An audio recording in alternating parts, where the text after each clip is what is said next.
Capítulo 19. Papel do médium nas comunicações espíritas.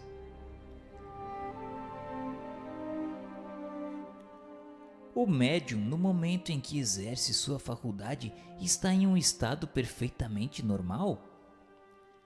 Algumas vezes está num estado de crise mais ou menos pronunciado. Isto é o que fatiga e é por isso que necessita de repouso. Porém, frequentemente seu estado não difere sensivelmente do estado normal, sobretudo nos médiuns escreventes. As comunicações escritas ou verbais podem também provir do próprio espírito encarnado no médium? A alma do médium pode se comunicar como a de qualquer outro. Se ela goza de um certo grau de liberdade e descobre suas qualidades de espírito.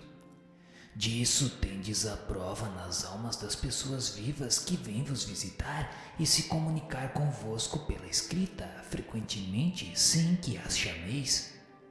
Porque ficais sabendo entre os espíritos que evocais há os que estão encarnados na terra, então eles vos falam como espíritos e não como homens. Por que pretenderias que não ocorresse o mesmo com o médium? Essa explicação não parece confirmar a opinião daqueles que creem que todas as comunicações emanam do espírito do médium e não a do espírito estranho. Não estão errados senão porque são absolutos, porque é certo que o espírito do médium pode agir sobre si mesmo, mas isso não é uma razão para que outros não atuassem igualmente por seu intermédio. E como distinguir se o espírito que responde é o do médium ou do espírito estranho? Pela natureza das comunicações, estudai as circunstâncias e a linguagem e distinguireis. É sobretudo no estado de sonambulismo ou de êxtase que o espírito do médium se manifesta, porque então está mais livre. Mas no estado normal é mais difícil. Aliás, há respostas que é impossível atribuir-lhe, por isso disse para estudar e observar.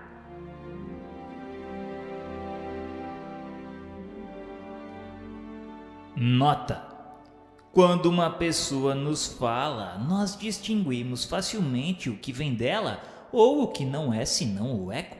Ocorre o mesmo com os médiuns.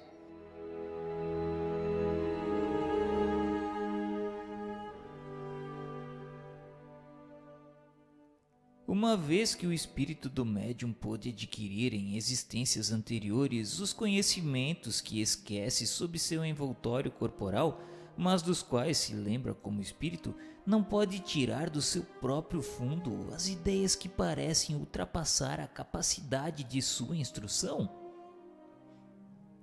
Isso ocorre com frequência no estado de crise sonambúlica ou estática. Mas ainda uma vez há circunstâncias que não permitem a dúvida. Estudai longamente e meditai. As comunicações provenientes do espírito do médium são sempre inferiores às que poderiam ser dadas pelos espíritos estranhos? Sempre não, porque o próprio espírito estranho pode ser de uma ordem inferior à do médium. E por isso falar menos sensatamente. Vê-se isso no sonambulismo, porque aí é o mais frequentemente o espírito do sonâmbulo que se manifesta e que diz, portanto, algumas vezes coisas muito boas. O espírito que se comunica por um médium transmite diretamente seu pensamento ou esse pensamento tem por intermediário o espírito encarnado no médium? É o espírito do médium que o interpreta porque está ligado ao corpo que serve para falar, e é preciso um laço entre vós e os espíritos estranhos que se comunicam, como é necessário um fio elétrico para transmitir uma notícia ao longe, e no fim do fio uma pessoa inteligente a recebe e a transmite. E o espírito encarnado no médium exerce uma influência sobre as comunicações que deve transmitir e que provém de espíritos estranhos? Sim, porque se não lhe é simpático, pode alterar suas respostas e as assimilar às suas próprias ideias e às suas tendências. mas não influencia os espíritos, eles mesmos. Não é senão um mau intérprete. E seria esta a causa da preferência dos espíritos por certos médiuns? Não há outra. Procuram um intérprete que melhor simpatize com eles e que exprimam mais exatamente o seu pensamento. Se não há simpatia entre eles, o espírito do médium é um antagonista que faz uma certa resistência e se torna um intérprete de má vontade e frequentemente infiel. Ocorre o mesmo entre vós quando o conselho de um sábio é transmitido pela voz de um estouvado ou de um homem de má fé. Concebe-se que isso possa ser assim como os médiuns intuitivos, mas não com os que são mecânicos. Não tendes vós bem consciência do papel que desempenha o médium? Há aí uma lei que não haveis ainda compreendido. Lembrai-vos de que para operar o movimento de um corpo inerte, o espírito tem necessidade de uma porção de fluido animalizado que tira do médium para animar momentaneamente a mesa, a fim de que esta obedeça à sua vontade. Pois bem, compreendei também que para uma comunicação inteligente há necessidade de um intermediário inteligente e que esse intermediário é o espírito do médium.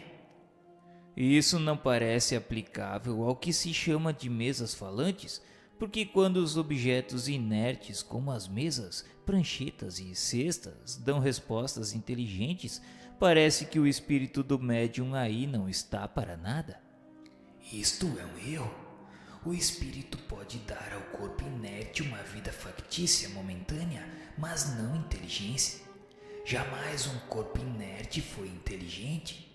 É, pois, o espírito do médium que recebe o pensamento com o seu desconhecimento e o transmite pouco a pouco com a ajuda de diversos intermediários. Resultaria dessas explicações que o espírito do médium não está jamais completamente passivo? Ele é passivo quando não mistura suas próprias ideias com as do espírito estranho, mas não é jamais absolutamente nulo. Seu concurso é sempre necessário como intermediário, mesmo naqueles que chamais médiuns mecânicos. Não há mais garantia de independência no médium mecânico do que no médium intuitivo? Sem nenhuma dúvida. E para certas comunicações, um médium mecânico é preferível, mas quando se conhece as faculdades de um médium intuitivo, isso se torna diferente segundo as circunstâncias. Quero dizer que há comunicações que reclamam menos precisão. Entre os diferentes sistemas que foram emitidos para explicar os fenômenos espíritas, há um que consiste em crer que a verdadeira mediunidade está num corpo completamente inerte, na cesta ou no papelão, por exemplo, que serve de instrumento, que o espírito estranho se identifica com esse objeto e o torna não somente vivo, mas inteligente. Daí o nome de médiuns inertes dado a esses objetos. Que pensais disso? Não há senão uma palavra a dizer quanto a isso, e é que se o espírito tivesse transmitido a inteligência ao papelão e ao mesmo tempo que a vida, o papelão escreveria tudo sozinho, sem o concurso do médium. Seria singular que o homem inteligente se tornasse máquina e que um objeto inerte se tornasse inteligente. É um dos numerosos sistemas nascidos de uma ideia preconcebida e que tombam, como tantos outros, diante da experiência e da observação. Um fenômeno bem conhecido poderia abonar a aptidão de que há nos corpos inertes animados mais do que a vida, mas também a inteligência, como é o das mesas, cestas e etc., que exprimem por seus movimentos a cólera ou a afeição. Quando um homem agita um bastão com cólera, não é o bastão que está colérico, nem mesmo a mão que segura o bastão, mas sim o pensamento que dirige a mão. As mesas e as cestas não são mais inteligentes do que o bastão. não têm nenhum sentimento inteligente, mas obedecem a uma inteligência. Em uma palavra, não é o espírito que se transforma em cesta, nem mesmo que nela elege domicílio. Se não é racional atribuir inteligência a esses objetos, pode-se considerá-los como uma variedade de médiuns em os designando sob o nome de médiuns inertes? É uma questão de palavras que pouco nos importa, contanto que vos entendais. Sois livres para chamarem um homem uma marionete. Os espíritos não têm senão a língua do pensamento, não têm a linguagem articulada, por isso não há para eles senão uma só língua. Assim sendo, um espírito poderia se exprimir por via mediúnica em uma língua que jamais falou quando vivia. E nesse caso, onde toma as palavras das quais se serve? Vós mesmos vindes de responder à vossa pergunta, dizendo que os espíritos têm uma única língua, que é a do pensamento. Essa língua é compreendida por todos, tanto pelos homens quanto pelos espíritos.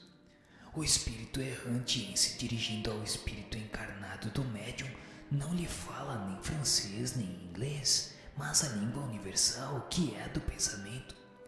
Para traduzir suas ideias em uma linguagem articulada transmissível, toma suas palavras no vocabulário do médium. Se assim é, o espírito não deveria poder se exprimir senão na língua do médium, ao passo que pode ser visto escrever em línguas desconhecidas deste último. Não há aí uma contradição? Anotai primeiro que todos os médiums não são igualmente próprios para esse gênero do exercício, e em seguida que os espíritos a isso não se prestam senão acidentalmente, quando julgam que possa ser útil.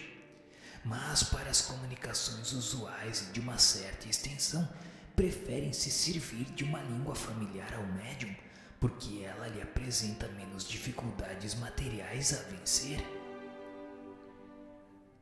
A aptidão de certos médiuns para escreverem em uma língua que lhe é estranha não resultaria de que essa língua lhe fora familiar em uma outra existência e que dela conservou sua intuição? Isto pode certamente ocorrer, mas não é uma regra. O espírito pode, com alguns esforços, superar momentaneamente a resistência material que encontra. É o que ocorre quando um médium escreve em sua própria língua palavras que não conhecia.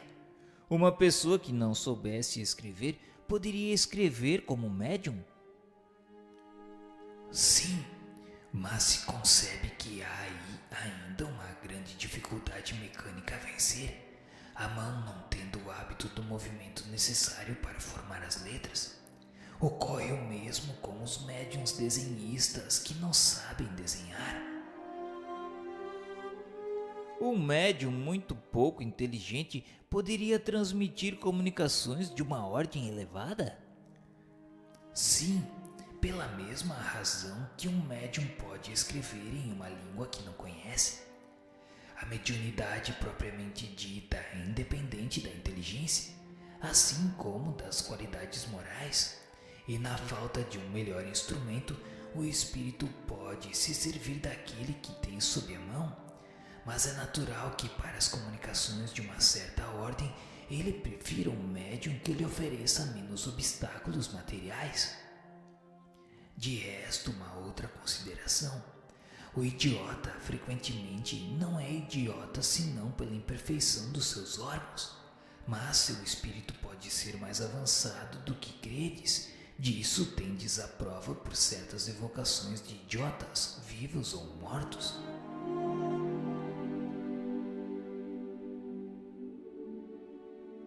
Nota: isso é um fato constatado pela experiência. Várias vezes evocamos idiotas vivos que nos deram provas patentes de sua identidade e respondiam de maneira muito sensata e mesmo superior. Isso é uma punição para o espírito que sofre o constrangimento em que se encontra. Um médium idiota pode, pois, algumas vezes oferecer ao espírito que quer se manifestar mais recursos do que se crê. Para maiores esclarecimentos, indicamos a leitura da Revista Espírita de julho de 1860, o artigo sobre a frenologia e a fisiognomia.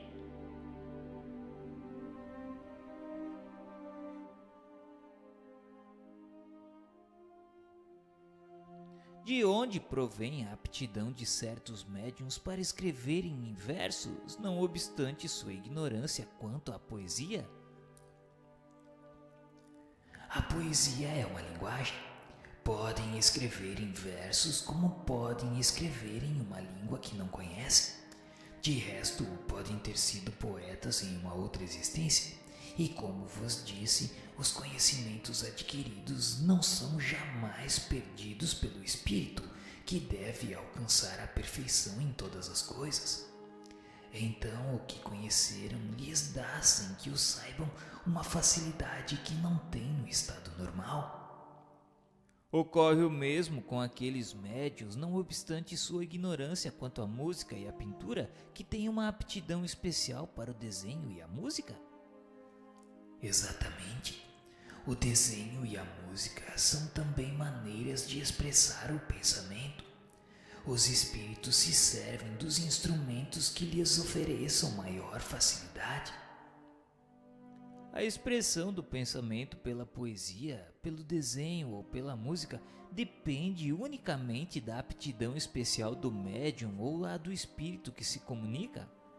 Algumas vezes do médium, algumas vezes do espírito.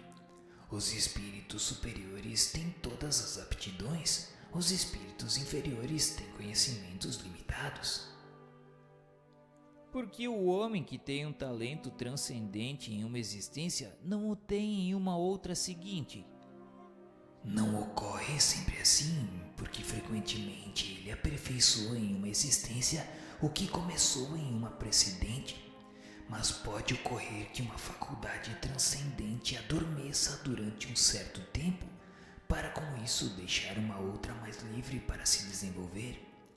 É um germe latente que se reencontrará mais tarde e do qual sempre ficam alguns traços, ou pelo menos uma vaga intuição.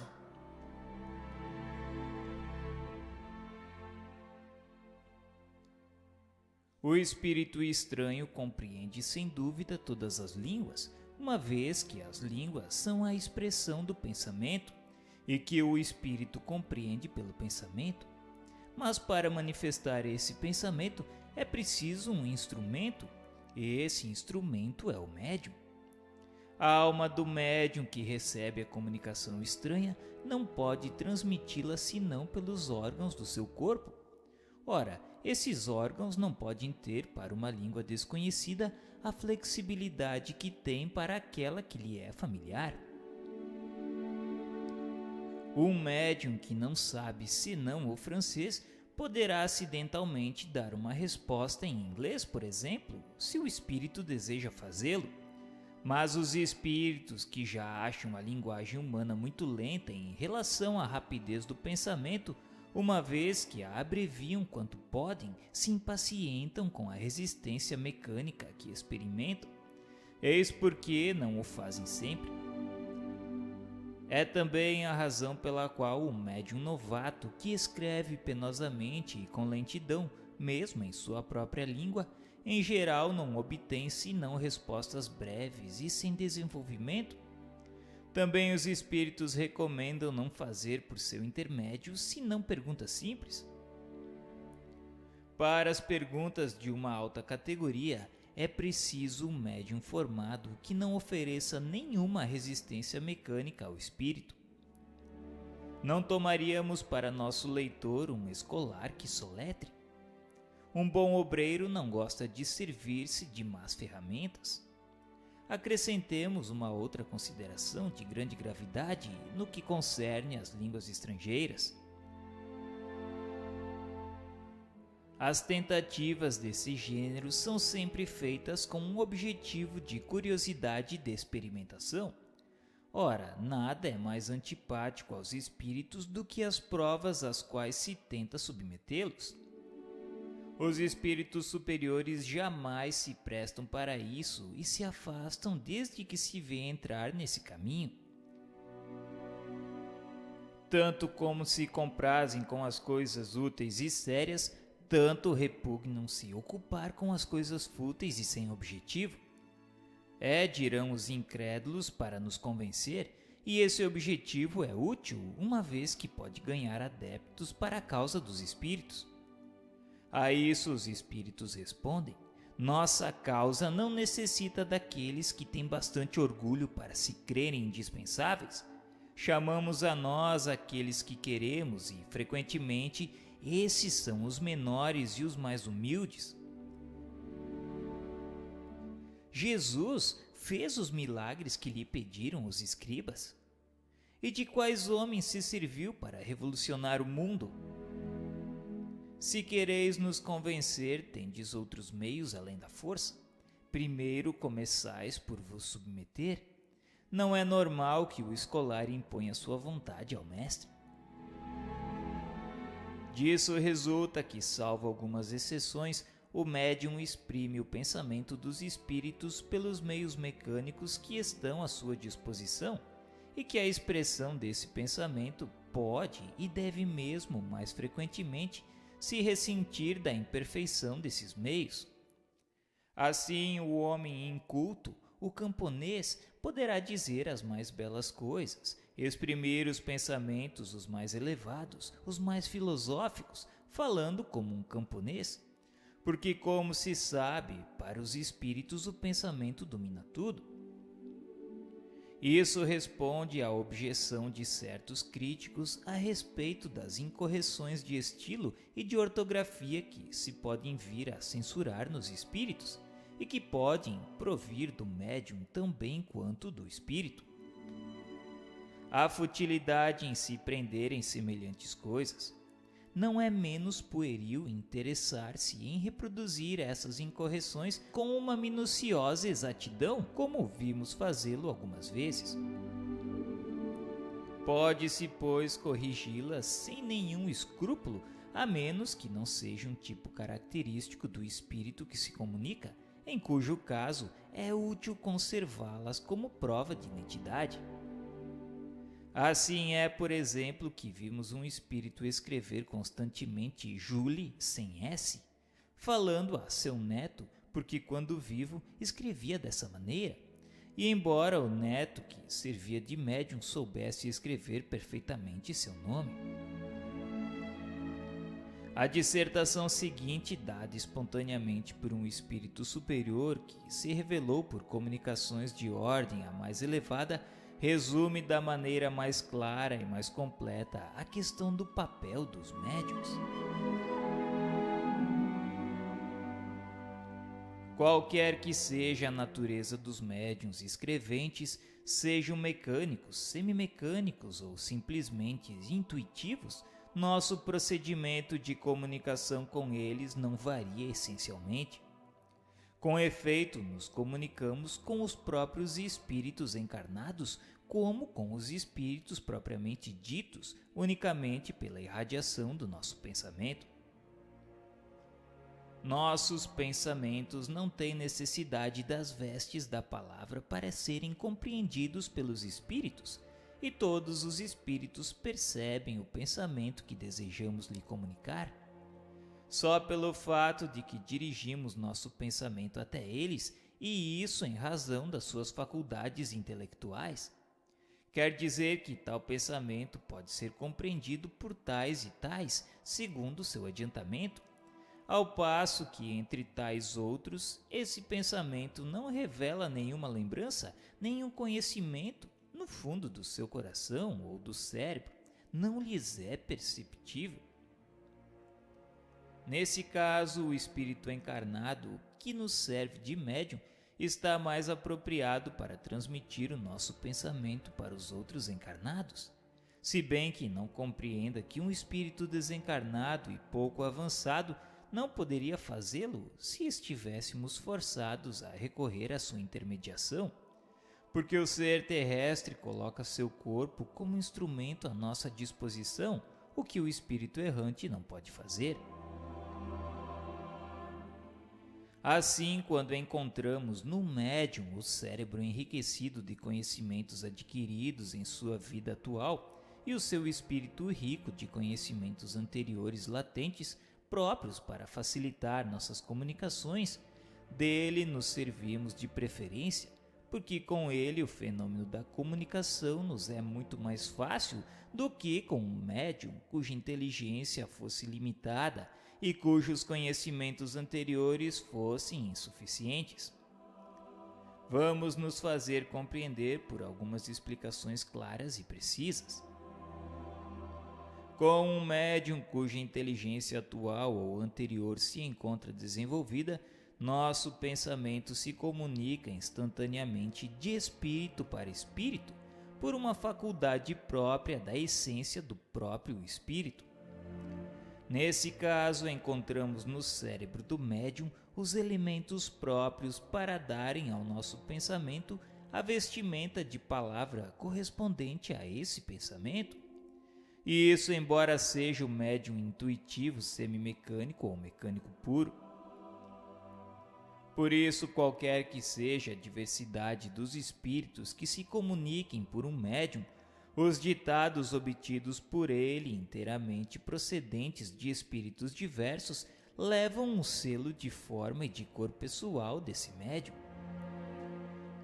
Sim, se bem que o pensamento lhe seja inteiramente estranho, se bem que o assunto escape do quadro no qual se move habitualmente ele mesmo, se bem que aquilo que queremos dizer não provenha de nenhum modo de si, ele não influencia menos a forma pelas qualidades e as propriedades que são adequadas à sua individualidade.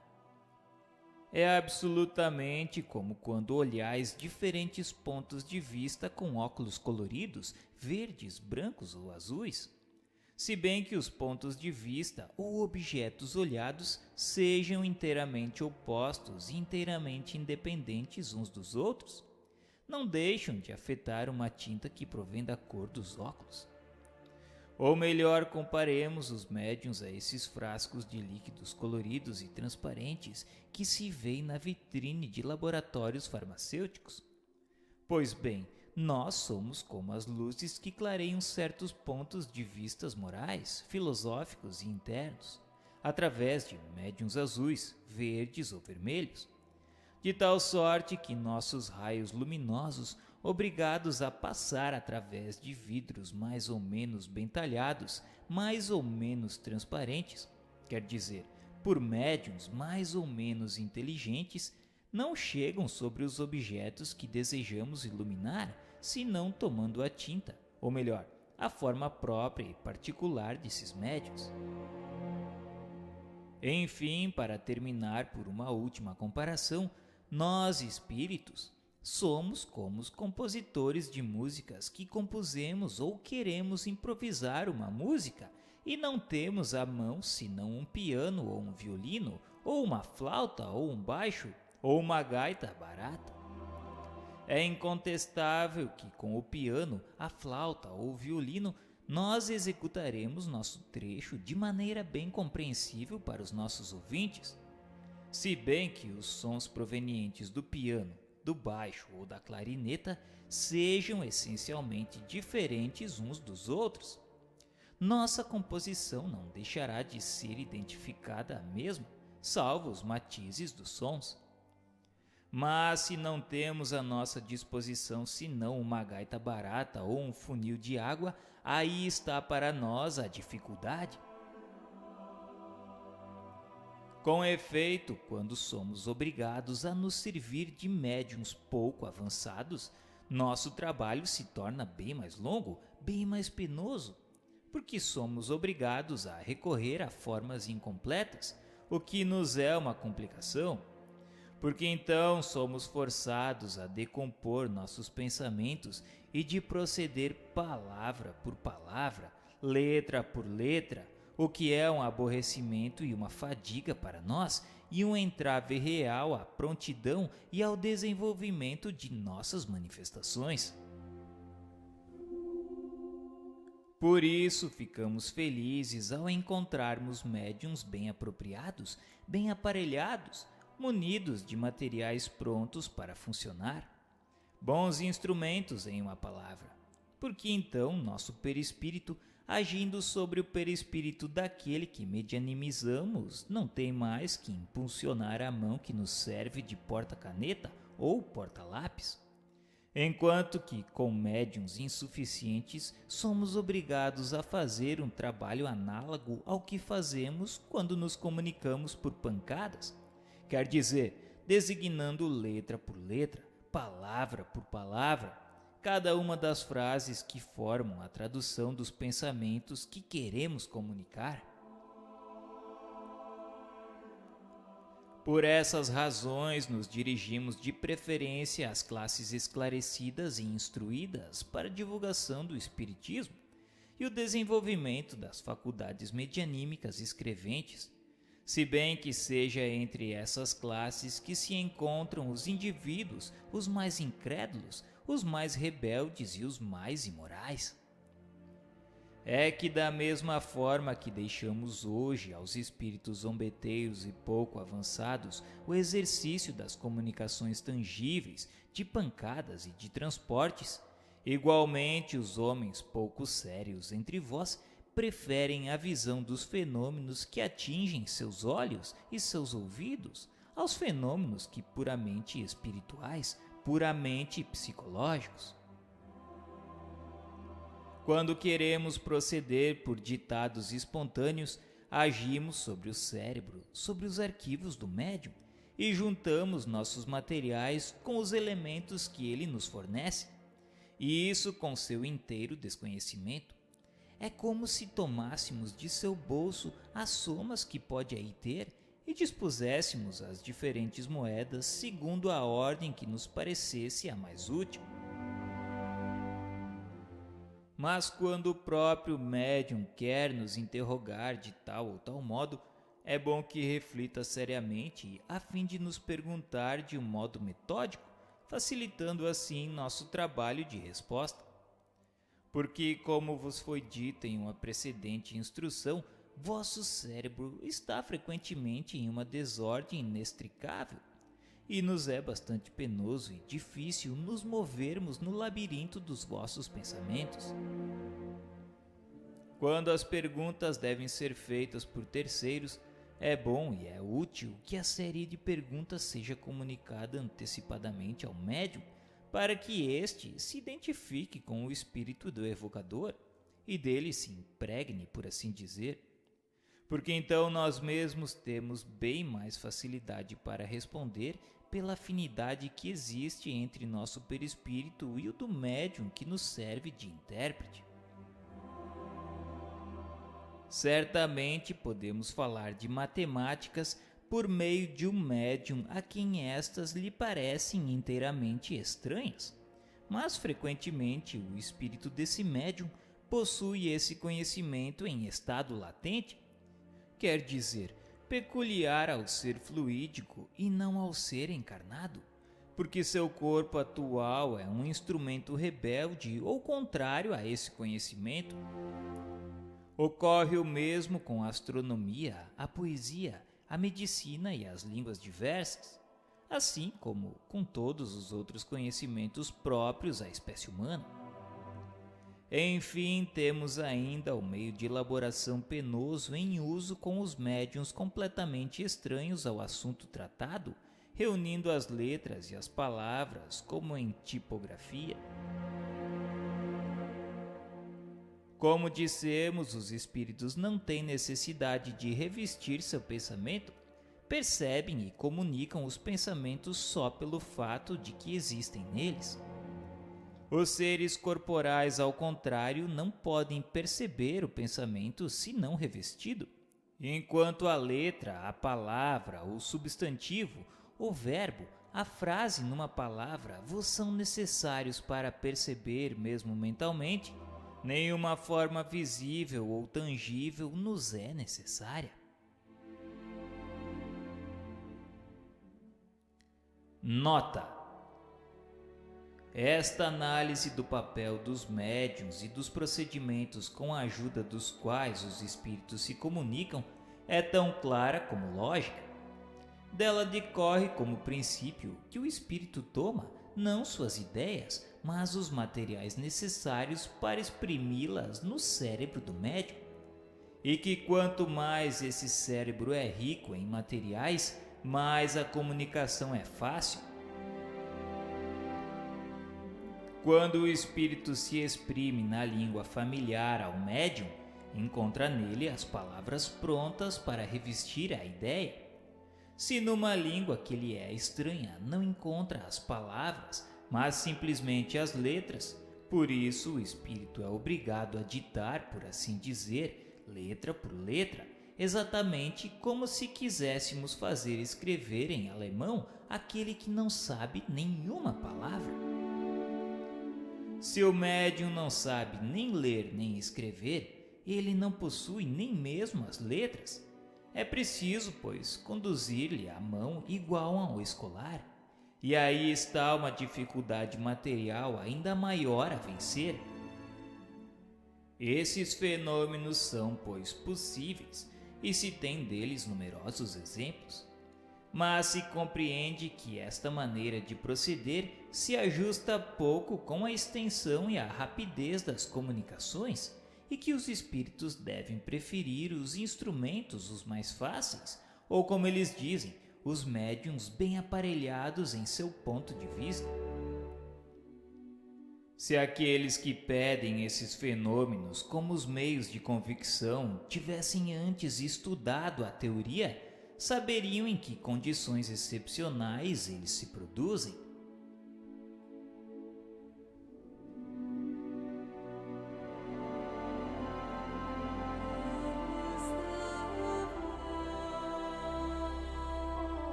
Capítulo 20. Influência moral do médium.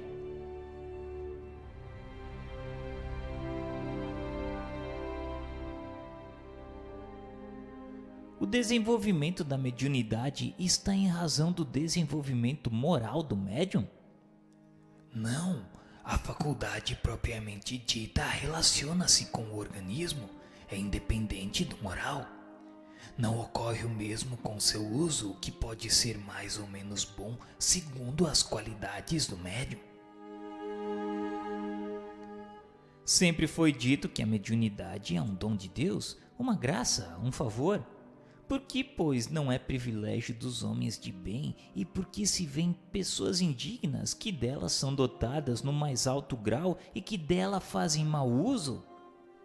Todas as faculdades são favores dos quais se devem render graças a Deus, pois há homens que delas são privados. Poderíeis também perguntar por que Deus concede uma boa visão aos malfeitores, destreza aos gatunos, eloquência para aqueles que dela se servem para dizerem coisas más. Ocorre o mesmo com a mediunidade. Pessoas indignas delas são dotadas porque têm mais necessidade do que os outros para se melhorarem. Pensais que Deus recusa os meios de salvação aos culpados? Multiplica-os sob seus passos, lhes coloca-as nas mãos e a eles cabe disso se aproveitarem. Judas, o traidor, não fez milagres e curou os enfermos como apóstolo? Deus permitiu que tivesse esse dom para tornar sua traição mais odiosa. E os médiuns que fazem um mau uso de sua faculdade, que não se servem dela com o objetivo do bem ou que não a aproveitam para sua instrução, disso sofrerão as consequências? Se a usam mal, serão duplamente punidos, porque têm um meio a mais para se esclarecerem e não o aproveitam. Aquele que vê claro e que tropeça é mais censurável do que o cego que cai no fosso.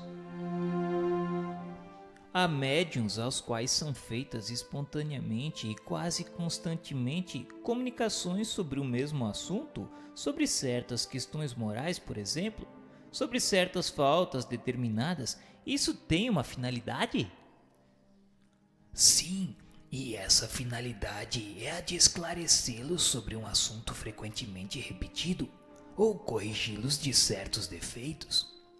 Por isso, a uns falarão sem cessar do orgulho, a outros da caridade.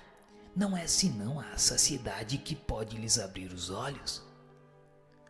Não há médium abusando da sua faculdade por ambição ou por interesse, ou a comprometendo por um defeito capital como orgulho, egoísmo, a leviandade, etc., que não receba de tempos em tempos algumas advertências da parte dos espíritos.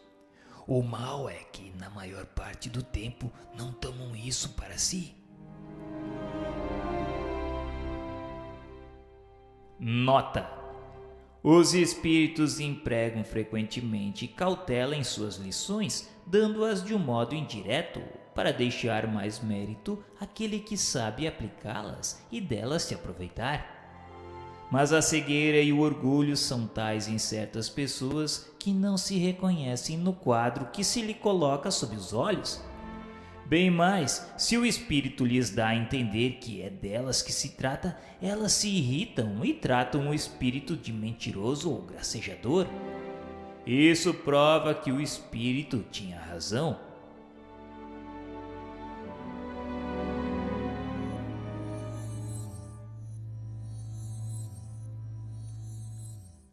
Nas lições que são ditadas ao médium, de um modo geral e sem aplicação pessoal, este não atua como um instrumento passivo para servir à instrução de outro? Frequentemente esses avisos e esses conselhos não são ditados para ele pessoalmente, mas para outros, aos quais não podemos nos dirigir senão por intermédio desse médium, mas que deve deles tomar a sua parte, se não está cego pelo amor próprio. Não creiais que a faculdade medianímica seja dada para corrigir somente uma ou duas pessoas. Não, o objetivo é muito maior. Trata-se da humanidade. Um médium é um instrumento muito pouco importante como indivíduo. Por isso, quando damos instruções que devem aproveitar a generalidade, nos servimos daqueles que possuem as facilidades necessárias. Mas admitais por certo que virá um tempo no qual os bons médiuns serão bastante comuns para que os bons espíritos não tenham necessidade de se servirem de maus instrumentos. Uma vez que as qualidades morais do médium afastam os espíritos imperfeitos, como ocorre que um médium dotado de boas qualidades transmita respostas falsas ou grosseiras? Conheceis todos os recessos de sua alma? Aliás, sem ser vicioso, pode ser leviano e frívolo. Ademais, algumas vezes tem necessidade de uma lição para que se mantenha em guarda. E por que os espíritos superiores permitem que pessoas dotadas de uma grande força como médiuns e que poderiam fazer muito de bem sejam os instrumentos do erro? Tratam de influenciá-las, mas quando se deixam conduzir por um mau caminho, deixam-nas ir. Por isso delas se servem com repugnância, porque a verdade não pode ser interpretada pela mentira. E é absolutamente impossível ter boas comunicações através de um médium imperfeito? Um médium imperfeito algumas vezes pode obter boas coisas, porque se tem uma bela faculdade, os bons espíritos podem dele servir-se na falta de outro, numa circunstância particular. Mas isso não é sempre, senão momentaneamente, porque desde que encontrem um que melhor lhes convenha, lhe dão a preferência.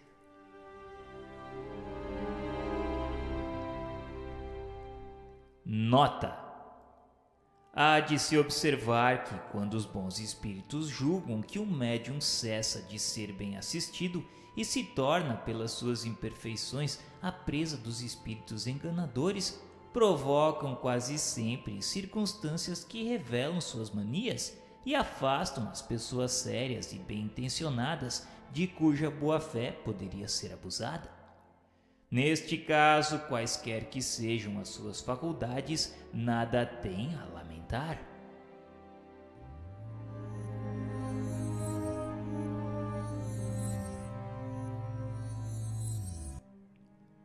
E qual seria o médium que se poderia chamar de perfeito? Perfeito? Bem sabeis que a perfeição não está sobre a terra, de outro modo não estaríeis nela. Dizei, pois, bom médium, e isto já é muito, porque são muito raros. O médium perfeito seria aquele ao qual os maus espíritos não tivessem jamais ousado fazer uma tentativa para enganá-lo. O melhor é aquele que, não simpatizando senão com os bons espíritos, foi enganado o menos frequentemente. Se não simpatiza senão com os bons espíritos, como podem permitir que seja enganado? Os bons espíritos o permitem algumas vezes com os melhores médiuns para exercerem seu julgamento e lhes ensinarem a discernir o verdadeiro do falso. Ademais, por bom que seja um médium, não é jamais tão perfeito que não possa dar ensejo sobre ele por algum lado fraco. Isso deve lhe servir de lição. As falsas comunicações que recebe de tempos em tempos são advertências para que não se creia infalível e não se torne orgulhoso, porque o médium que obtém as coisas as mais notáveis não tem mais a se glorificar disso do que o tocador de órgão que produz belas músicas girando a manivela do seu instrumento. E quais são as condições necessárias para que a palavra dos espíritos superiores nos chegue pura de toda alteração? Querer o bem, enxotar o egoísmo e o orgulho. Essas duas coisas são necessárias. Se a palavra dos espíritos superiores não nos chega pura, senão em condições difíceis de se encontrar, isso não é um obstáculo para a propagação da verdade? Não, porque a luz sempre chega para aquele que quer recebê-la. Quem quer se iluminar deve evitar as trevas, e as trevas estão na impureza do coração. Os espíritos que considerais como sendo a personificação do bem não se entregam de boa vontade ao apelo daqueles que têm o coração manchado pelo orgulho, pela cupidez e pela falta de caridade. Que aqueles, pois, que quererem se iluminar, se despojem de toda a vaidade humana e humilhem sua razão diante do poder infinito do Criador. Essa será a melhor prova de sua sinceridade, e esta condição cada um pode alcançá-la.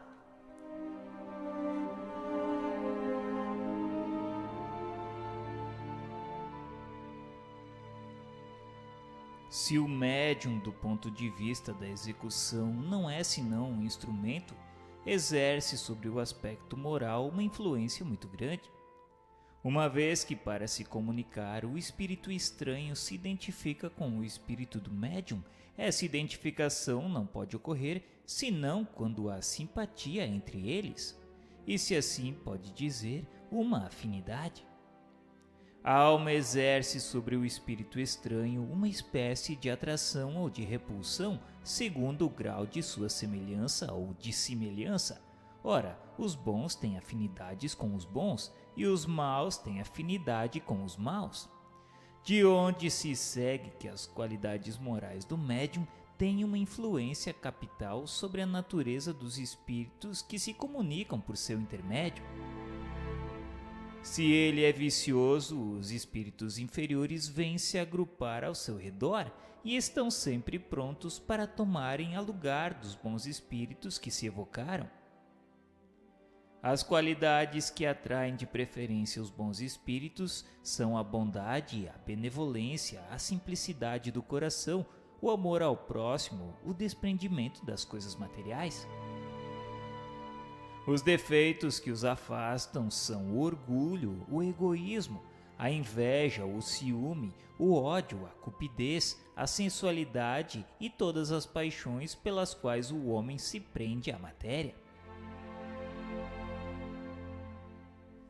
Todas as imperfeições morais são outro tanto de portas abertas que dão acesso aos maus espíritos, mas a que exploram com maior habilidade é o orgulho, porque é a que cada um menos reconhece em si mesmo. O orgulho perdeu a numerosos médiuns dotados das mais belas faculdades e que sem isso teriam podido ser sujeitos notáveis e muito úteis. Ao passo que, transformados em presa de espíritos mentirosos, suas faculdades foram primeiro pervertidas, depois aniquiladas, e mais de um se viu humilhado pelas mais amargas decepções. O orgulho se traduz nos médiuns por sinais inequívocos sobre os quais é tanto mais necessário chamar atenção, porque é um dos caprichos que mais devem inspirar desconfiança sobre a veracidade de suas comunicações. Primeiro é uma confiança cega na superioridade dessas mesmas comunicações e na infabilidade dos espíritos que lhes dão, daí um certo desdém por tudo que não vem deles, porque se creem o privilégio da verdade.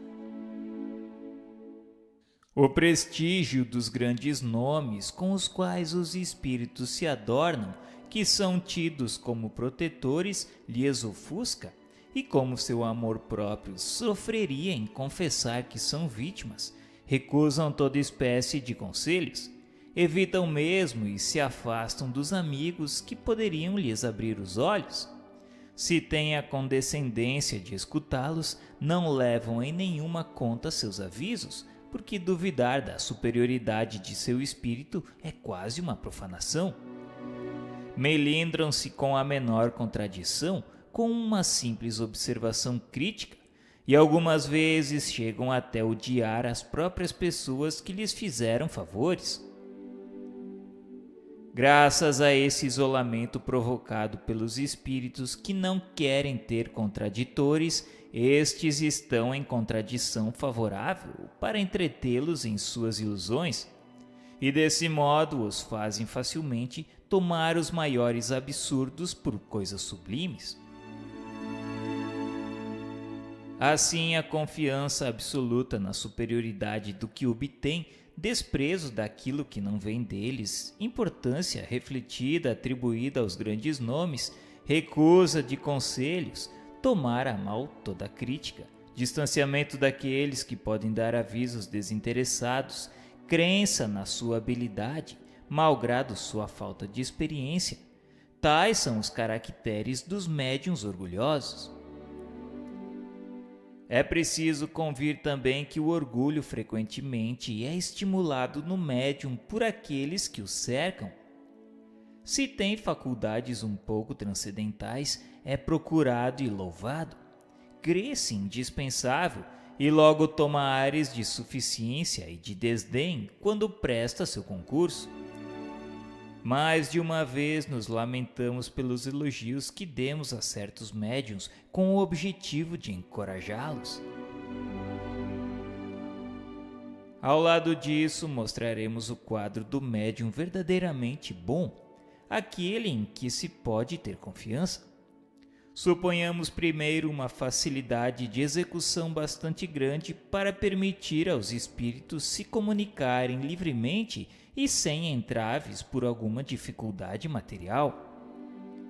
Isto posto, o que mais importa considerar é a natureza dos espíritos que o assistem habitualmente, e para isso não é o nome que devemos nos referir, mas sim a linguagem. Não se deve jamais perder de vista que as simpatias que ele granjear entre os bons espíritos estarão em razão do que fará para afastar os maus. Persuadido de que sua faculdade é um dom que lhe é concedido para o bem, nunca procura dela se prevalecer, nem dela se faz qualquer mérito. Aceita as boas comunicações que lhe são feitas como uma graça, da qual deve se esforçar para se tornar digno por sua bondade, por sua benevolência e sua modéstia. O primeiro se orgulha de suas relações com os espíritos superiores, este se humilha porque se crê sempre abaixo desse favor. A instrução seguinte nos foi dada a esse respeito por um espírito do qual já reportamos várias comunicações.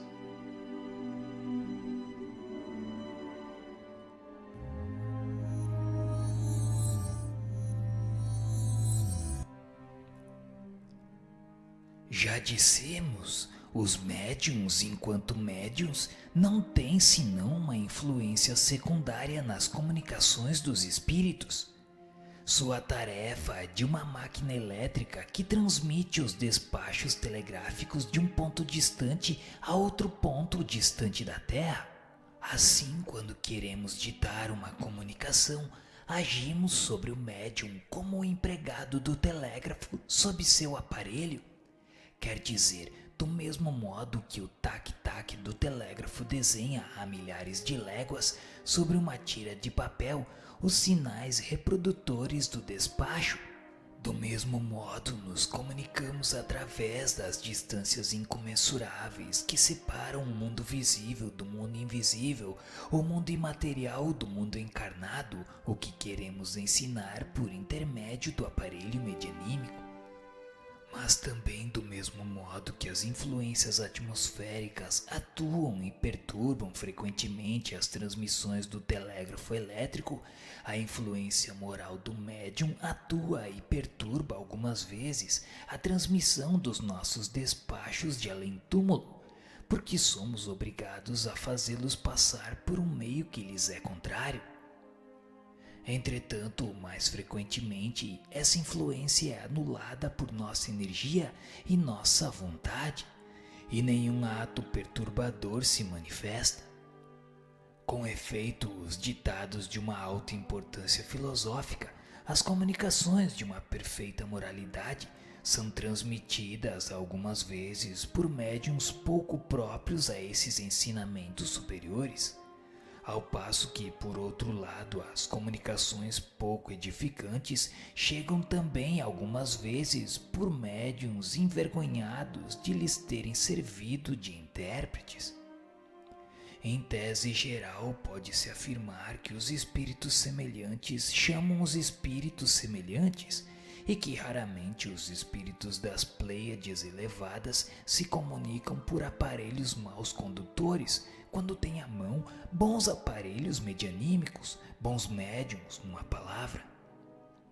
Os médiuns levianos e pouco sérios chamam, pois, os espíritos da mesma natureza. Por isso, suas comunicações são marcadas por banalidades, frivolidades, ideias sem sequência e frequentemente muito heterodoxas, espiritualmente falando. Certamente eles podem dizer e dizem algumas vezes boas coisas, mas é nesse caso, sobretudo, que é preciso fazer um exame sério e escrupuloso, porque no meio dessas boas coisas, certos espíritos hipócritas insinuam com habilidade e com uma perfídia calculada fatos controvertidos, asserções mentirosas, a fim de enganar a boa-fé dos seus ouvintes. Deve-se, pois, podar sem piedade toda palavra, toda frase equivocada, e não conservar do ditado o que a lógica não aceita, ou o que a doutrina já ensinou. As comunicações dessa natureza não são temidas senão pelos espíritas isolados e pelos grupos recentes ou pouco esclarecidos. Porque nas reuniões onde os adeptos são mais avançados e adquiriram experiência, a gralha que se adorna com plumas de pavão é sempre implacavelmente despedida. Não falarei dos médiuns que se comprazem em solicitar e escutar comunicações indecentes. Deixemos que se comprazam na sociedade dos espíritos cínicos. Aliás, as comunicações desta ordem procuram elas mesmas a solidão e o isolamento. Não poderiam, em todo caso, se não provocar o desdém e o desgosto entre os membros dos grupos filosóficos e sérios. Mas onde a influência moral do médium se faz realmente sentir é quando este substitui suas ideias pessoais, as que os espíritos se esforçam por lhe sugerir. É então quando aure na sua imaginação as teorias fantásticas que ele próprio crê de boa fé resulta de uma comunicação intuitiva. Há frequentemente, então, mil a apostar contra um que isso não é senão o reflexo do espírito pessoal do médium. Ocorre mesmo o fato curioso de que a mão do médium se move algumas vezes, quase mecanicamente, impelida que é por um espírito secundário e zombeteiro. É contra essa pedra de toque que vem se quebrar as imaginações ardentes, porque arrastados pelo entusiasmo de suas próprias ideias, pelo falso brilho dos seus conhecimentos literários, os médiuns desconhecem o modesto ditado de um sábio espírito e, abandonando a presa pela sombra, o substituem por uma paráfrase pomposa. É contra esse temível escolho que vem igualmente malograr as personalidades ambiciosas que a falta de boas comunicações que os espíritos lhe recusam apresentam suas próprias obras como obras desses mesmos espíritos. Eis porque é preciso que os dirigentes dos grupos espíritas estejam dotados de um tato excelente e de uma rara sagacidade, para poderem discernirem as comunicações autênticas daquelas que não o são e para não melindrar os que se iludem a si mesmos. Na dúvida abstence-te, diz um dos vossos antigos provérbios. Não admitais, pois, o que não for para vós de uma evidência certa. Desde que uma opinião nova se apresenta, por pouco que vos pareça duvidosa, passai-a pelo crivo da razão e da lógica. O que a razão e o bom senso reprovam, rejeitai ousadamente. Vale mais repelir 10 verdades do que admitir uma só mentira, uma só falsa teoria. Com efeito, sobre essa teoria podereis edificar todo um sistema que desabaria o primeiro sopro da verdade, como um monumento construído sobre areia movediça. Ao passo que se rejeitais hoje certas verdades porque não vos são demonstradas lógica e claramente, logo um fato brutal ou uma demonstração irrefutável virá delas vos afirmar a autenticidade. Lembrai-vos, contudo, ó espíritas, que não há nada de impossível para Deus e para os bons espíritos, senão a justiça e a iniquidade. O espiritismo está bastante difundido agora entre os homens e tem moralizado suficientemente os adeptos sinceros de sua santa doutrina, para que os espíritos não sejam mais obrigados a usar mais ferramentas, médiuns imperfeitos.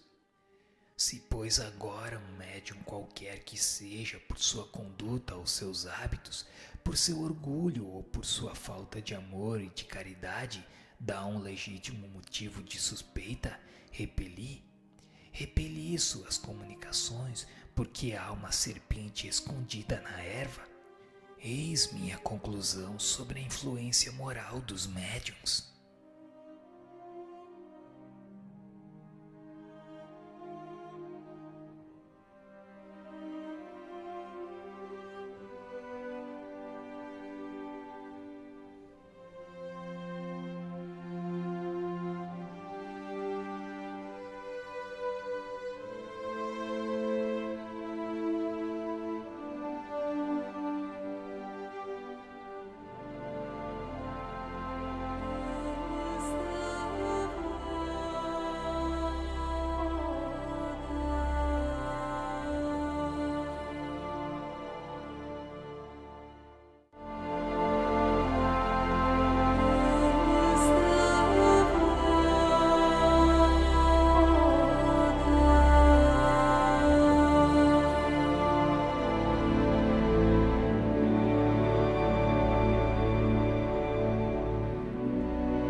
Capítulo 21 – Influência do meio.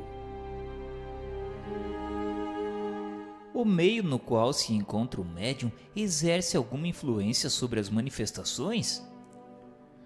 Todos os espíritos que rodeiam o médium o ajudam no bem como no mal. Os espíritos superiores não podem triunfar da má vontade do espírito encarnado que lhes serve de intérprete e daqueles que o cercam? Sim, quando julgam útil e segundo a intenção da pessoa que se dirige a eles. Já o dissemos, os espíritos os mais elevados podem algumas vezes se comunicar por um favor especial, não obstante a imperfeição do médium e do meio. Mas então estes permanecem completamente estranhos a isso. Os espíritos superiores procuram conduzir as reuniões fúteis a ideias mais sérias? Os espíritos superiores não vão às reuniões onde sabem que a sua presença é inútil. Nos meios pouco instruídos, mas onde há sinceridade, vamos voluntariamente, mesmo quando aí não encontrássemos senão instrumentos medíocres. Mas nos meios instruídos, onde a ironia domina, não vamos. Ali é preciso falar aos olhos e aos ouvidos. É o papel dos espíritos batedores e zombeteiros. É bom que as pessoas que se gabam de sua ciência sejam humilhadas pelos espíritos menos sábios e menos avançados. O acesso às reuniões sérias está interditado aos espíritos inferiores? Não.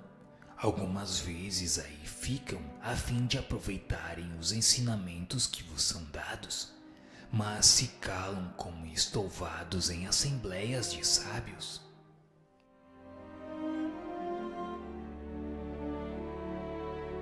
Seria um erro crer que é preciso ser médium para atrair a si os seres do mundo invisível.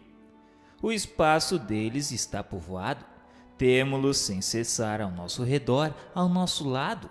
Nos veem, nos observam, se misturam às nossas reuniões, nos seguem ou nos evitam segundo os atraiamos ou os repelamos. A faculdade medianímica nada é para isso.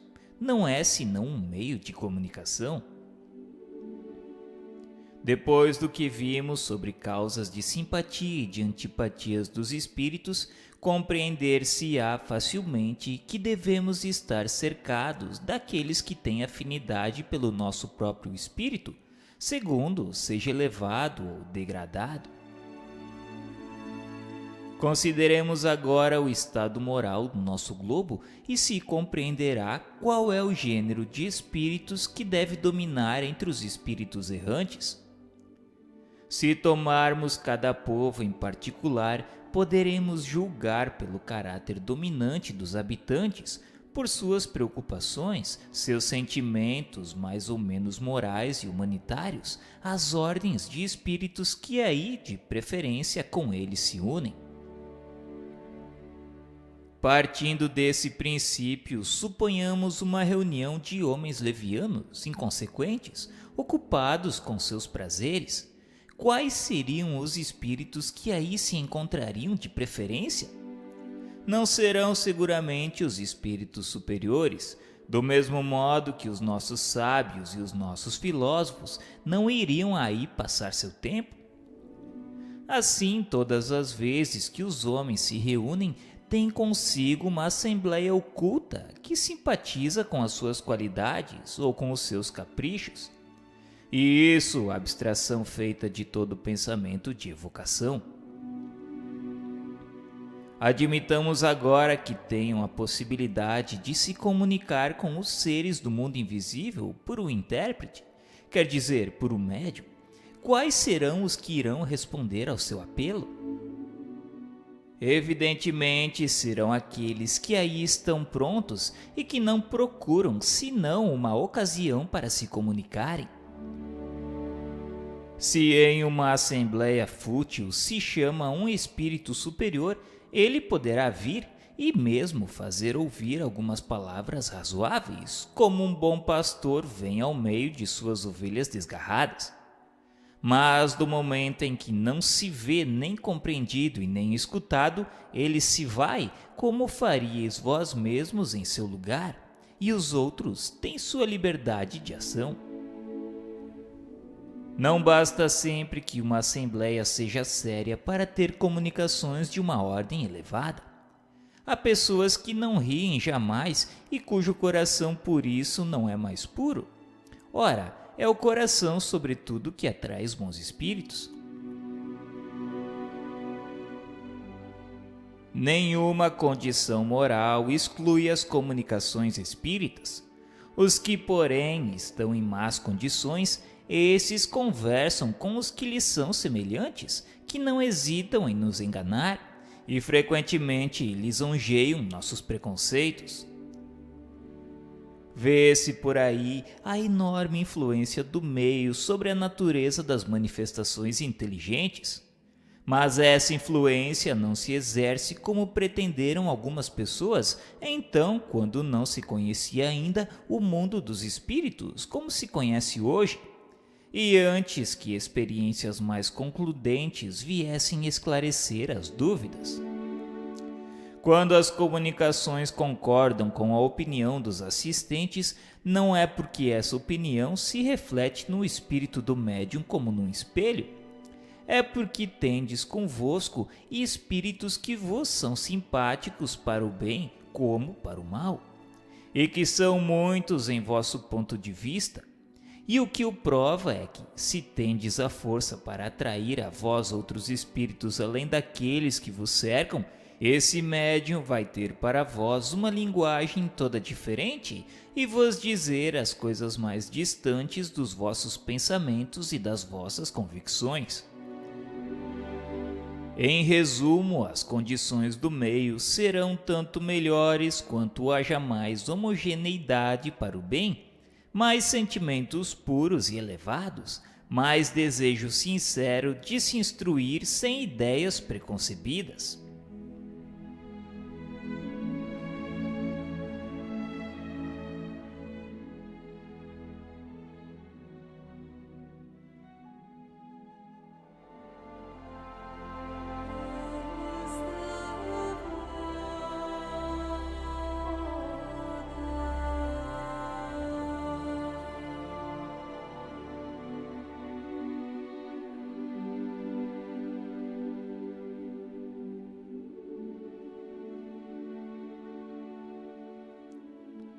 Capítulo 22 da mediunidade entre os animais. Os animais podem ser médiuns? Muitas vezes se colocou esta pergunta e certos fatos pareciam respondê-la afirmativamente. O que pôde, sobretudo, abonar esta opinião foram os sinais notáveis de inteligência de certos pássaros adestrados que parecem adivinhar o pensamento e tiram de um maço de cartas as que podem dar a resposta exata a uma questão proposta. Observamos essas experiências com um cuidado todo particular e o que mais admiramos foi a arte que foi necessária desdobrar para a instrução desses pássaros. Não se lhes pôde, sem dúvida, recusar uma certa dose de inteligência relativa, mas seria preciso convir, em certas circunstâncias, sua perspicácia ultrapassaria de muito a do homem, porque não há pessoa que possa se gabar de fazer o que eles fazem. Seria preciso mesmo, para certas experiências, lhes supor um dom de segunda vista superior aos dos sonâmbulos mais clarividentes. Com efeito, sabe-se que a lucidez é essencialmente variável e que está sujeita a frequentes interminências, ao passo que entre esses pássaros ela seria permanente e funcionaria no momento próprio com uma regularidade e uma precisão que não se vê em nenhum sonâmbulo. Numa palavra, ela nunca lhe faltaria. A maioria das experiências que vimos foram da natureza daquelas que fazem os prestidigitadores e não puderam nos deixar dúvida sobre o emprego de alguns de seus meios, principalmente o das cartas forçadas.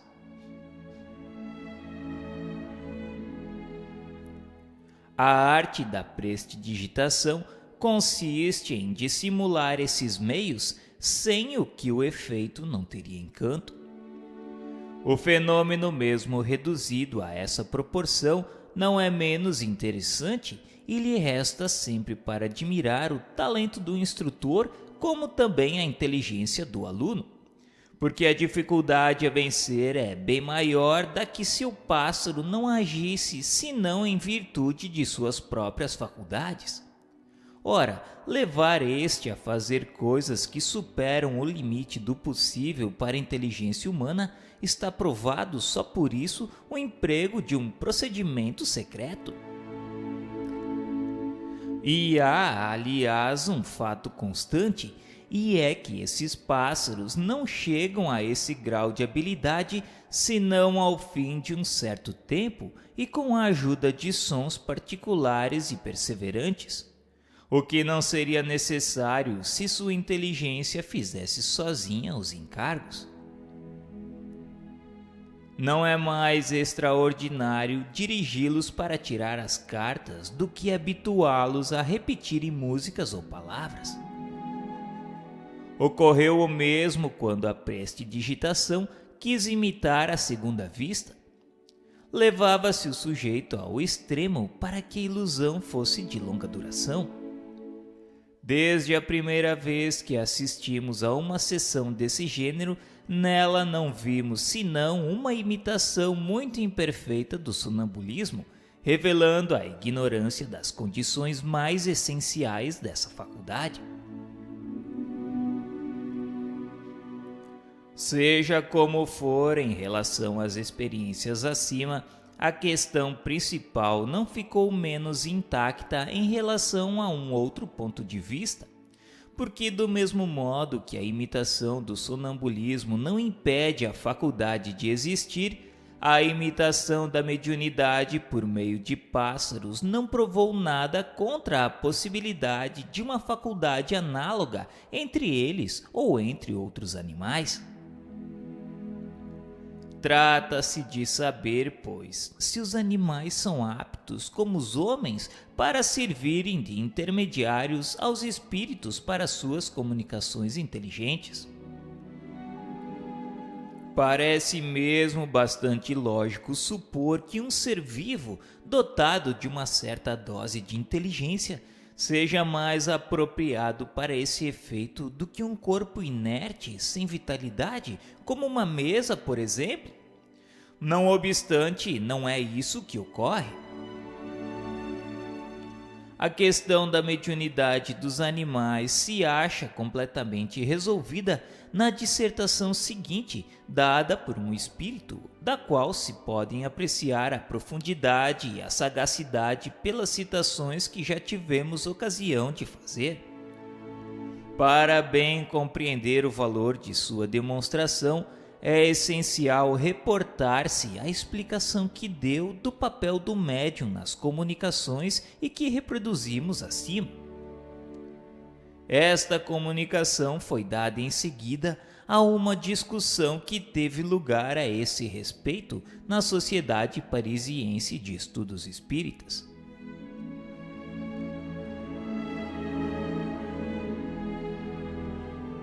Abordo hoje a questão da mediunidade dos animais, levantada e sustentada por um dos vossos mais fervorosos adeptos.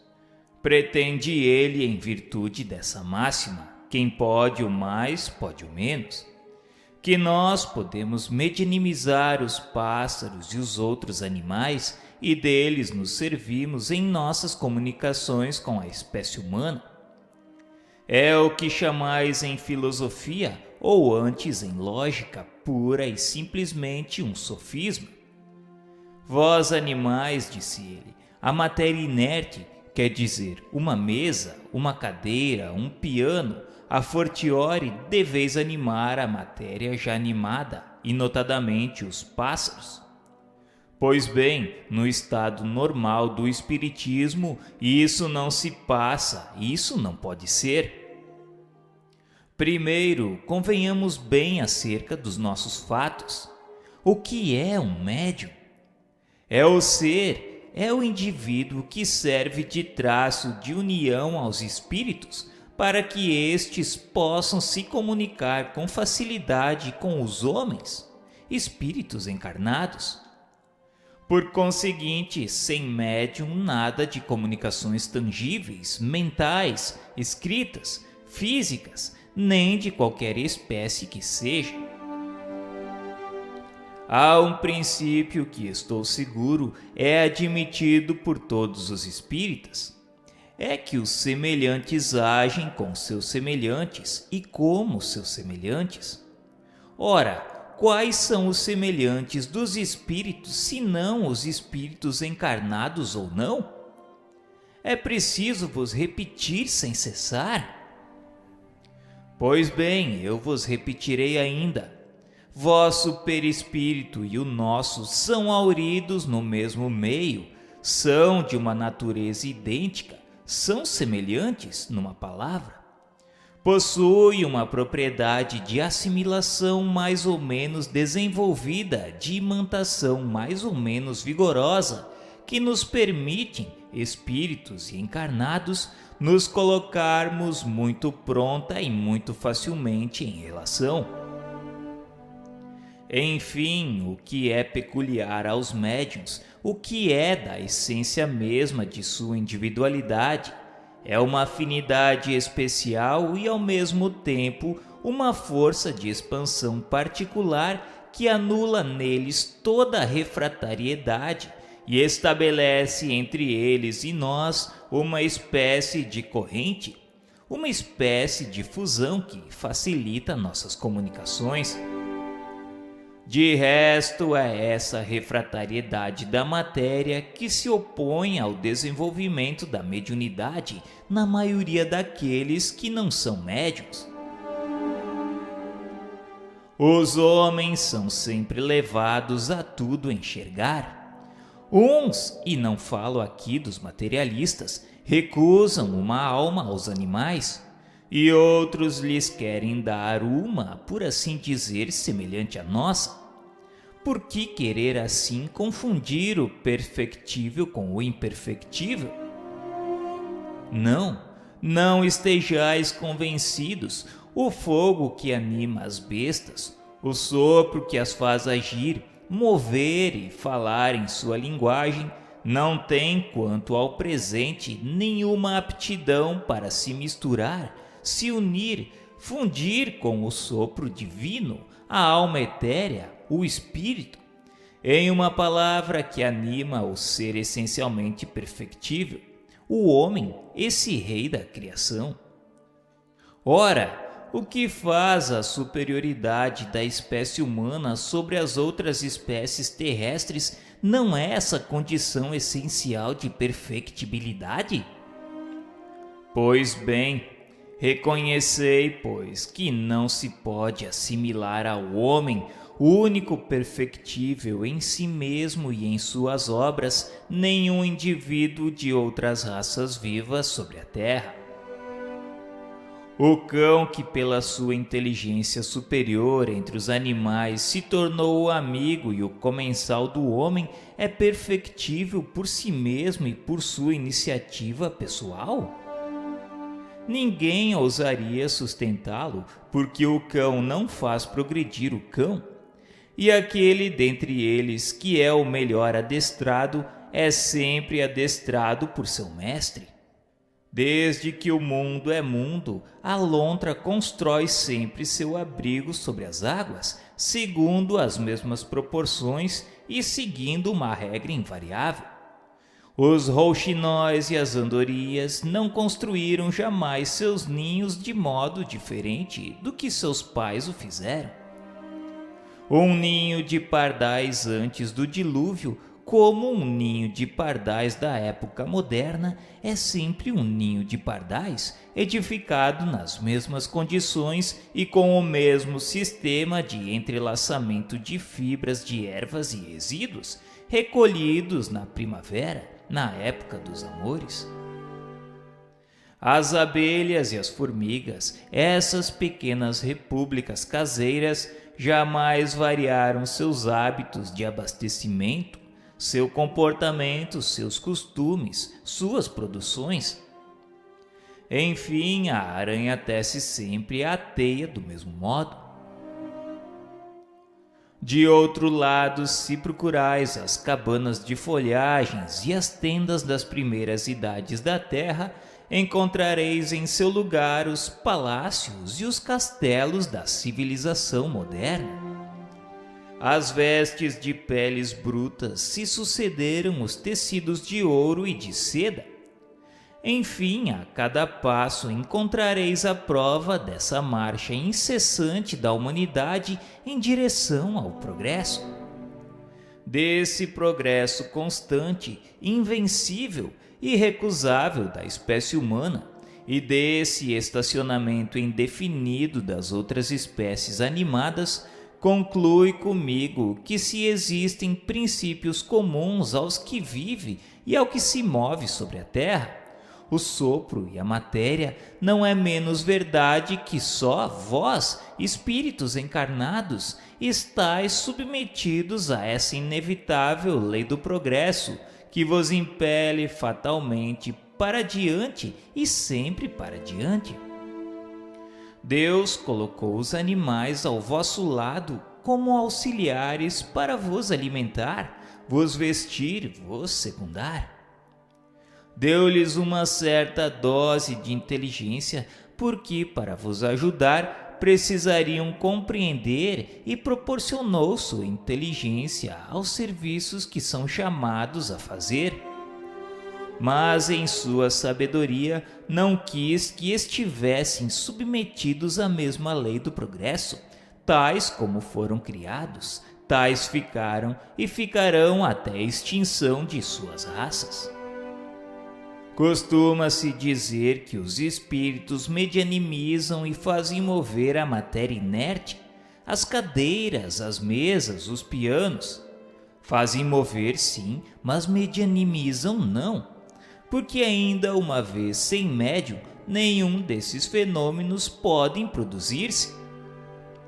O que há de extraordinário em que, com a ajuda de um ou vários médiuns, façamos mover a matéria inerte, passiva, que justamente em razão de sua passividade, da sua inércia, é apropriada para sofrer os movimentos e os impulsos que desejamos lhe imprimir?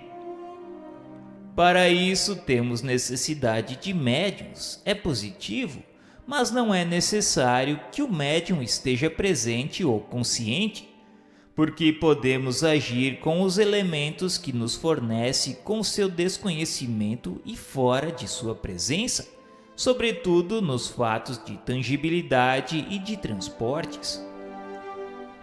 Nosso envoltório fluídico, mais imponderável e mais sutil do que os mais sutis e os mais imponderáveis dos vossos gases, se unem, se casam, se combinam com o envoltório fluídico mais animalizado do médium, e do qual a propriedade de expansão, de penetrabilidade é inacessível para os vossos sentidos grosseiros e quase inexplicável para vós, nos permite mover os móveis e mesmo quebrá-los em quartos desabitados.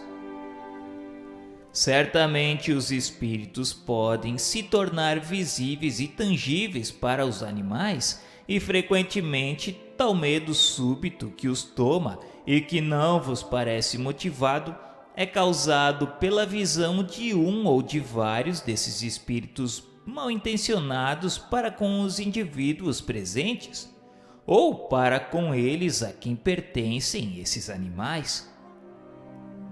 Muito frequentemente observais cavalos que não querem nem avançar nem retroceder, ou que empinam diante de um obstáculo imaginário.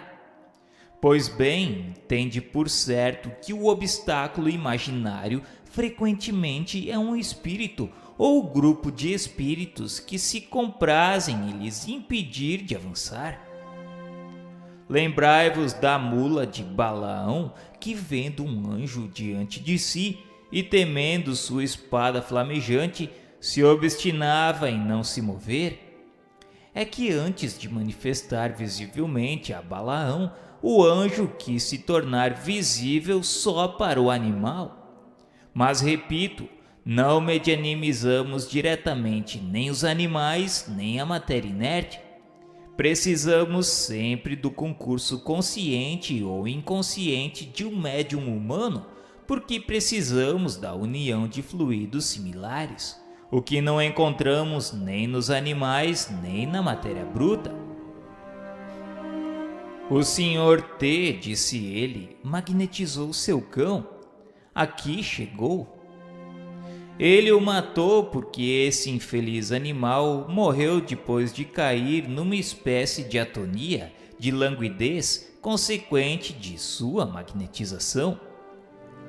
Com efeito, inundando-o de um fluido aurido em uma essência superior à essência especial à sua natureza, a esmagou e agiu sobre ele, embora mais lentamente, à maneira do raio.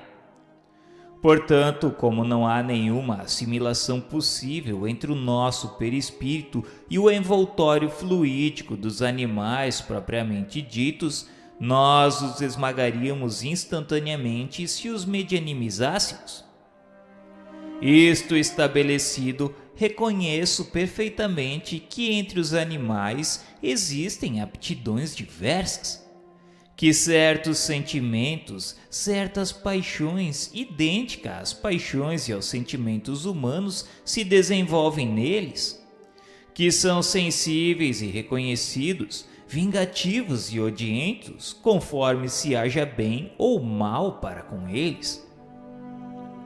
É que Deus, que não faz nada incompleto, deu aos animais, companheiros e servidores do homem, qualidades de sociabilidade que faltam inteiramente aos animais selvagens que habitam as solidões.